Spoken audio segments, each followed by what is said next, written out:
ஒரு இருபடி சமன்பாடை கொடுத்துட்டு அதோட மூலங்களை தன்மையை கண்டுபிடிக்க சொல்கிறாங்க, அதாவது நேச்சர் ஆஃப் த ரூட் கண்டுபிடிக்க சொல்கிறாங்க. ஸோ அப்போ நம்ம என்ன செய்யலாம், டெல் அந்த என்ன ஃபார்முலா யூஸ் பண்ண போகிறோம், del equal to b square minus 4ac. இதில் போய் நம்ம ஏபிசி மூணு இந்த ஈக்குவேஷன்லேருந்து கண்டுபிடிச்சி இதில் சப்ஸ்டியூட் பண்ண போகிறோம். ஆன்சர் வந்து 0 வருதா இல்லை ப்ளஸில் வருதா மைனஸில் வருதான்னு பார்த்துட்டு அது மூலங்களோட தன்மை நம்ம எழுத போகிறோம். முதல்ல இந்த ஈக்குவேஷன்லேருந்து நம்ம ஏபிசி கண்டுபிடிக்கலாமா?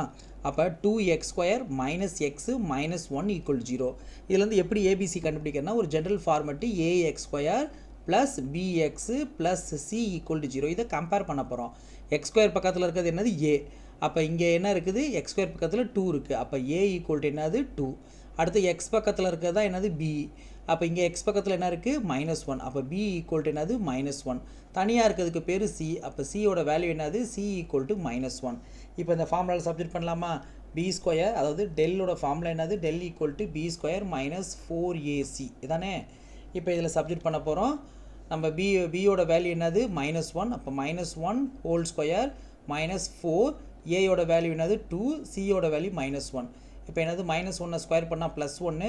இந்த மைனஸ் எதாவது minus into minus plus 4 2s are 8. So answer என்னது 9 கிடச்சிருது. அப்போ டெல்லோட வேல்யூ என்னது கிரேட்டர் தென் 0. அப்போ கிரேட்டர் தென் 0வாக இருந்தால் தமிழ் என்னது, மூலங்கள் மெய் மற்றும் சமம் இல்லை.